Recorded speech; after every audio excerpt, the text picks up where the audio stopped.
Ayat yang Anda bacakan, innama yuridullahu liyuthiba ankumur rijsa ahlal baiti wa yutahhirukum tatahira. Ayat itu adalah untuk ahlul bait yang dijamin surganya oleh Allah Subhanahu wa ta'ala. Dan itu hanya 5 orang. Kita sering berulang-ulang, jangan salah mentakwilkan. Kalau urusan hormat dan tidaknya kepada dzurriyyah Rasul, kita orang Nahdliyin, madhab Syafi'i, kata beliau, ya ahla baitir Rasul hubbukum fardun minallah. Mencintai ahlul bait dzurriyyah Nabi itu fardu ain. Duh. Pertanyaannya, kata Gus Ilyas, dzurriyyah yang mana yang harus dihormati? Tanah airku tidak kulupakan. Assalamualaikum warahmatullahi wabarakatuh. Alhamdulillahirabbil alamin. Puji syukur kita panjatkan kehadirat Allah Subhanahu wa taala yang sampai dini hari kita masih berpegang teguh menjadi warga Nahdliyin. Mudah-mudahan sesuai dengan amanah para muassis NU, kita mendapatkan syafaat dari baginda Rasulullah Sallallahu Alaihi Wasallam. Kita harus hati-hati menyampaikan narasi, apalagi yang diambil dari ayat Al-Quran. Kalau Anda salah mengartikan, salah mentakwil, mengibrahkan, ini bahaya, bisa menjadi dhalun mudillun, sudah sesat menyesatkan. Ulama-ulama salafus soleh, ngerti gak? Siapa tadi yang komen? JX. Ulama salafus soleh itu siapa? Ini kadang-kadang mungkin gak ngerti. Ulama salafus soleh itu adalah kurun ulama yang 3 masa setelah baginda Rasul kenabian, sahabat, tabi'in, tabi'ut tabi'in. Ayat yang Anda bacakan, innama yuridullahu liyuthiba ankumur rijsa ahlal baiti wa yutahhirukum tatahira. Ayat itu adalah untuk ahlul bait yang dijamin surganya oleh Allah Subhanahu wa ta'ala. Dan itu hanya 5 orang. Kita sering berulang-ulang, jangan salah mentakwilkan. Kalau urusan hormat dan tidaknya kepada dzurriyyah Rasul, kita orang Nahdliyin, madhab Syafi'i, kata beliau, ya ahla baitir Rasul hubbukum fardun minallah. Mencintai ahlul bait dzurriyyah Nabi itu fardu ain. Duh. Pertanyaannya, kata Gus Ilyas, dzurriyyah yang mana yang harus dihormati? Begitu loh Kang. Bisa ditanya ya.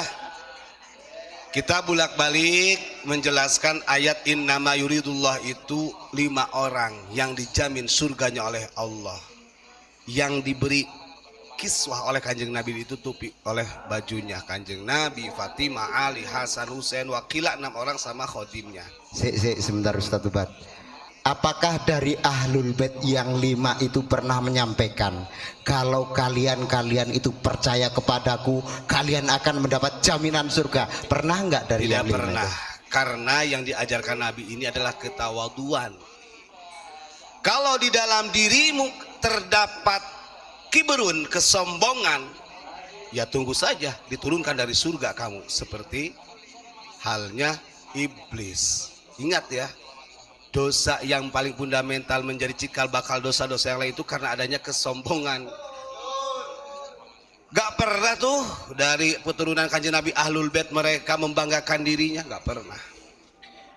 Apalagi berkata seperti itu. Saya buka kemarin dalam kitab Tafsirul Bayan, Imam Ali Zainal Abidin sampai nangis beliau. Ada salah satu sahabatnya, kenapa jenengan nangis Imam Ali?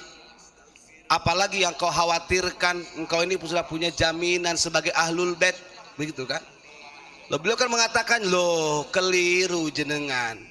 Innallaha khalaqal jannata liman atahu wa in kana abadan habasyan.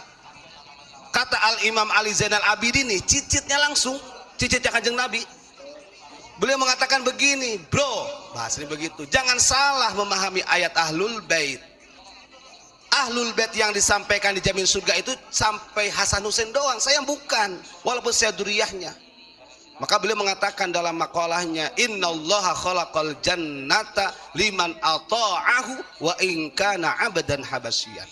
Karena sesungguhnya Allah Subhanahu wa taala itu menciptakan surga bukan untuk duriyah Nabi saja, bagi siapa saja yang taat kepada Allah, wa in kana 'abdan habasyian, walaupun dia adalah budak dari Habasyi yang kulitnya hitam, walaupun bukan duriyah Nabi. Wa innallaha khalaqan nara liman asahu wa in kana mulkan qurasyian. Begitu juga Allah Subhanahu wa taala menciptakan neraka itu bukan untuk orang yang bukan duriyah Rasul saja. Mau duriyah Rasul, mau bukan, kalau dia berdosa, bermaksiat kepada Allah, maka dia juga akan masuk neraka sekalipun dia dari Bani Quraisy.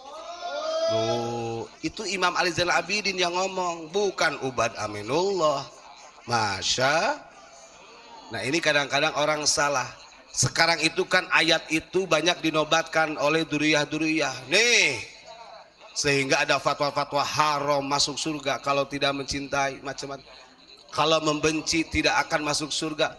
Dalam hal membenci, gak usah kepada duriyah Nabi, ke sesama manusia yang biasa saja dilarang keras oleh Allah.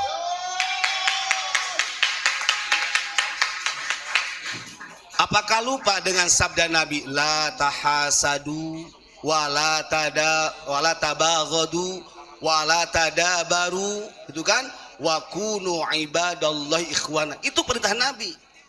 Jangan suka hasud pada orang lain, jangan saling menghina kepada orang lain, dan jangan iri dengki kepada orang lain, dan jangan saling hianat kepada orang lain. Ini perintah loh, larangan kita. Artinya harus tetap memuliakan secara ukhuwah. Wa kunu ibadallahi ikhwana, jadilah saudara hamba Allah. Apakah Kanjeng Nabi itu artinya kalimat tersebut, hadis itu ditakhususkan buat sanjungan hanya kepada duriyah Nabi? Bukan. Nah, ini kekeliruan di dalam memahami matan hadis.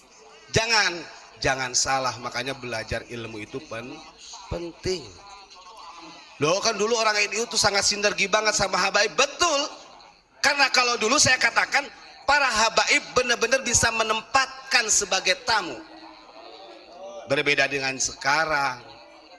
Sekarang justru banyak oknum-oknum habaib yang menempatkan dirinya sebagai tasbih. Subhanallah, bukan takbir. Begitu Kang ya.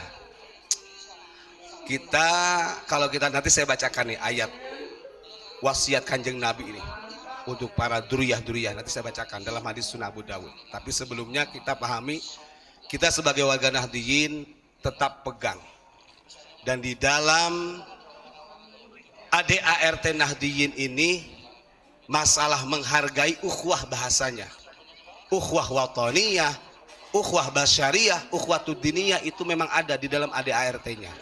Dan itu bukan takhusus buat untuk duriyah Nabi saja.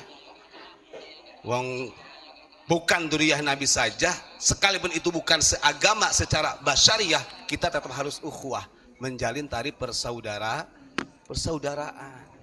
Begitu Kang Mas ya. Masa kita bolak-balik harus menjelaskan melalui kitab tafsir banyak. Itu ya. Jangan lepas dari NU. Kita jangan sampai melepaskan diri dari NU. Kadang-kadang ada orang, saya mau keluar dari NU. Sejak kapan masuk dari NU? Aneh. Masya Allah. Kalau kata Kiai Fuad Hasyim ini, Masya Allah. Kita lihat banyak orang yang ingin mengambil keuntungan dari NU. Betul. Ya nahdlatal ulama'i anti tijarati rabihat bila khasrin ladal uqala'i. Kayak Fuad Hasyim begitu. Ya nahdlatal ulama'i anti mahabbati wa mawaddati wa masarrati wa ridai. Ya nahdlatal ulama'i anti wasilatun litamassuki bi jama'atil ulama'i. Ya nahdlatal ulama'i anti safinatun wassalamatun wa tariqatun linni'amai. Makanya gandulan sarung itu sama ulama NU, ya. Kalau jenengan tahu, walaupun mereka punya lembaga yang namanya RA, Robitoh Alawiyah, jangan disamakan dengan NU. Karena secara tidak langsung mereka sebenarnya ingin memisahkan dari Nahdlatul Ulama. Mana buktinya? NU duluan kok. NU tahun 1926, mereka mendirikan tahun 1928. Kan begitu.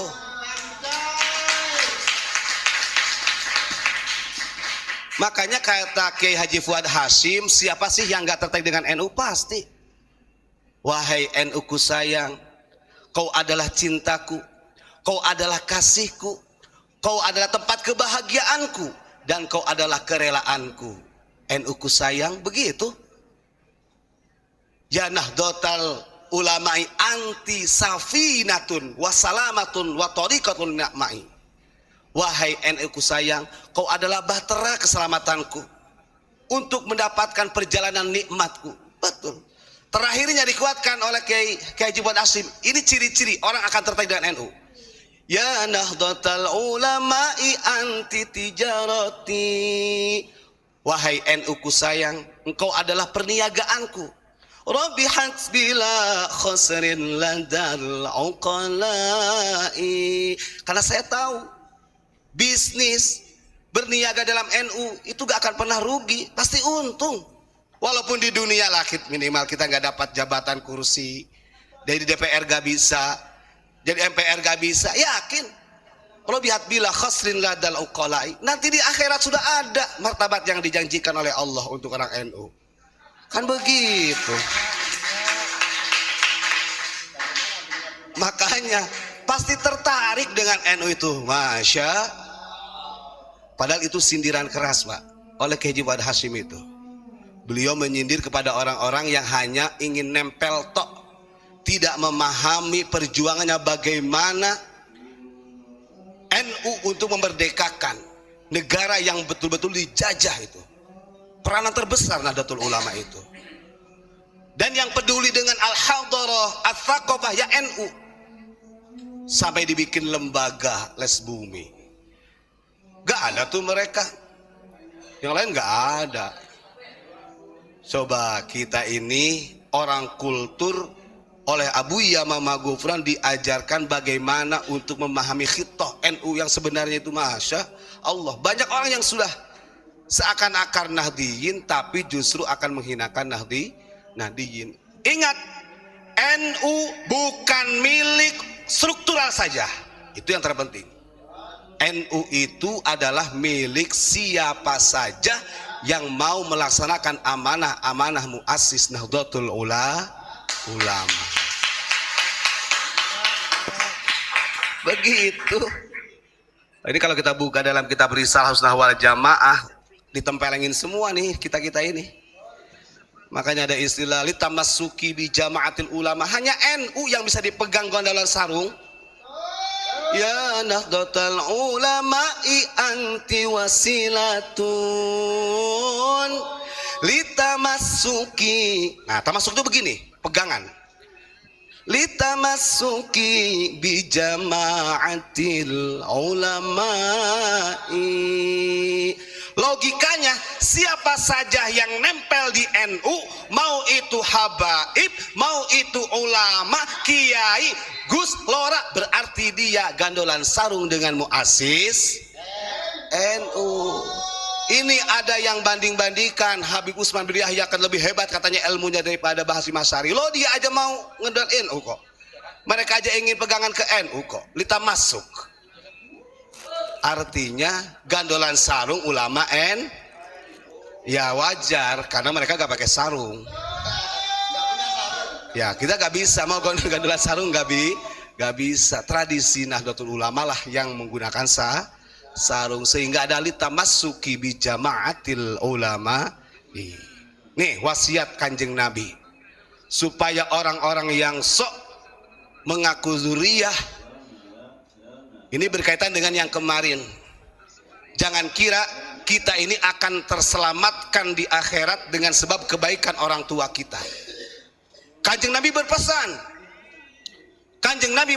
kepada kita, khususnya kepada orang-orang yang yaz'umu minni, yang mengatakan dirinya adalah bagian daripada dzurriyyah Nabi Muhammad. Siapa mereka? Ada yang tahu? Yang selalu mengaku dzurriyyahku adalah dzurriyyah Rasul? Nah, begini kata Kanjeng Nabi di dalam kitab Sunnah Abu Dawud. Monggo Pak, bisa di zoom lah. Karena kadang-kadang kalau kita sampaikan, wah itu katanya maudhu, hadis palsu katanya, gimana? Sunnah Abu Dawud dikatakan hadis palsu?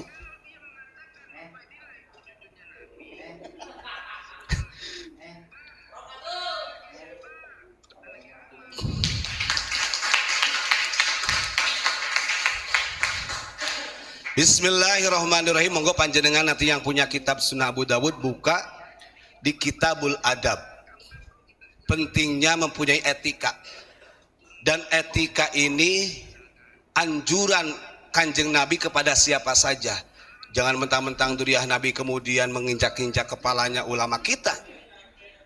Jangan mentang-mentang dia seakan-akan punya darah yang mengalir darah Kanjeng Nabi di dalam dirinya kemudian menganjing-anjingkan celeng ke ulama kita.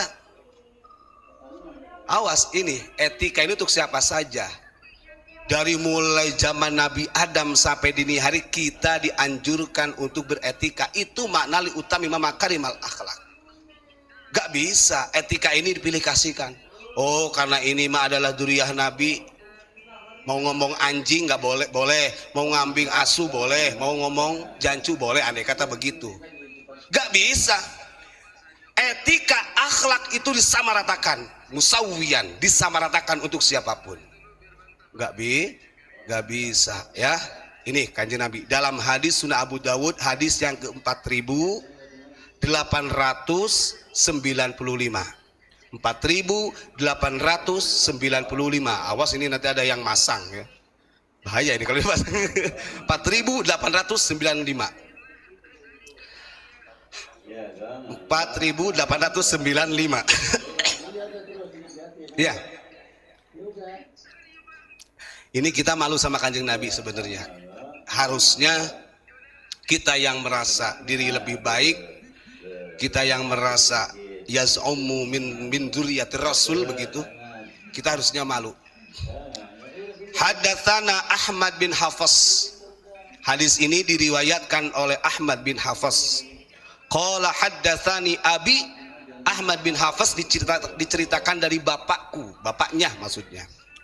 Haddatsani Ibrahim bin Tahman, dan diceritakan dari Ibrahim bin Tahman. Anil Hajjaj, dari Hajjaj. An Qatadah, dari Qatadah. An Yazid bin Abdullah, dari Yazid bin Abdullah. An Iyad bin Himar, dari Iyad bin Himar. Annahu qala, Iyad bin Himar berkata, qala Rasulullah sallallahu alaihi wasallam, Kanjeng Nabi itu bersabda. Begini nih wasiatnya nih ya, didengarkan bagi siapa saja yang muhibbin, siapa saja dengarkan. Innallaha auha ilayya an tawada'u hatta la yabghi ahadun ila ahadin wala yafkharu ahadun ala ahadin. Ini wasiatnya loh. Kalau orang paham betul-betul dengan makna ini, wah malu harusnya. Gak ada lagi tuh perkataan di dalam diri saya ada darah Rasulullah. Gak ada lagi perkataan habaib bodoh, satu habaib lebih mulia daripada 70 kiai yang alim. Mestinya gak ada. Ini Kanjeng Nabi sudah menegur keras. Sesungguhnya Allah, ini kalau dalam ilmu nahu, inna li taukidi, sesungguhnya Sesungguhnya Allah telah memberikan wahyu kepadaku antawadau, agar supaya diriku tawadu, sekalipun aku adalah delegasi Allah, khatamun nabiyyin, yang menjadi penutup nabi. Saya ini diberi amanah oleh Rasul, oleh Allah, wahyu yang berupa tawadu. Katanya niru Kanjeng Nabi, katanya meniru akhlak baginda Rasul. Ini kok masih ada yang mengkafir-kafirkan orang, masih ada yang mengtogut-togutkan pemerintah. Kan begitu. Lawan jangan. Lawan.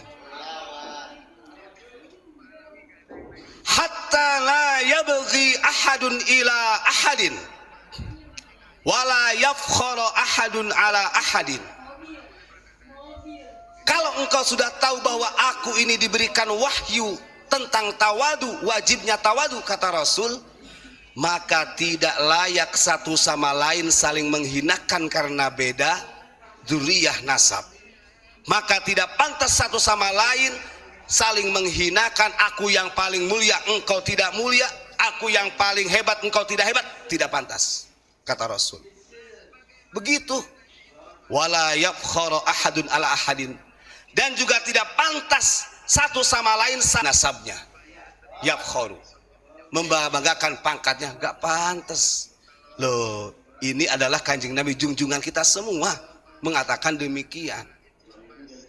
Ya, sementara kita ini masih ada banyak yang mengaku dzurriyyah yang keluar dari konsep etika baginda Rasulullah Shallallahu Alaihi Wasallam. Nah, kalau sudah seperti itu, siapa yang mau negur? Wong mereka juga, oh, kami mengkritik pemerintah karena kami sayang dengan pemerintah. Saya katakan, saya kritik oknum-oknum Habib yang jauh dari etika Rasulullah karena kami sayang kepada Anda. Begitu. Ini jangan mentang-mentang karena dia adalah dzurriyyah Nabi, kemudian gak boleh dikritik. Celeng, itu namanya bukan dzurriyyah Nabi kalau begitu.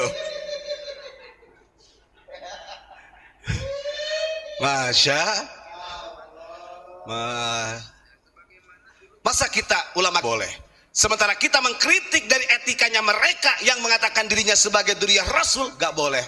Berarti namanya apa? Begitu loh maksudnya. Masya Allah. Udahlah, sebenarnya panjang ya ingin disampaikan, tapi ya sedikit demi sedikit aja. Yang jelas Kanjeng Nabi memberikan wasiat kepada kita, wabil khusus kepada dzurriyyah Rasul. Kata Nabi, saya ini diberikan amanah untuk tawadu. Maka kalian sekalipun adalah dzurriyyahku, jangan saling membanggakan nasab, jangan sampai menghinakan orang lain. Kita sama. La fadla lil arabi wala lil ajami, innama yatafaddalul insana bitaqwa. Karena satu yang dituntut oleh Allah yang menjadi pembeda manusia itu bukan nasab, tapi adalah ketakwaan. Masya Allah. Wassalamualaikum warahmatullahi wabarakatuh. Tanah airku tidak kulupakan,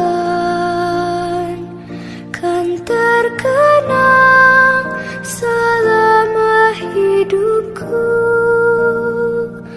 Biarpun saya pergi jauh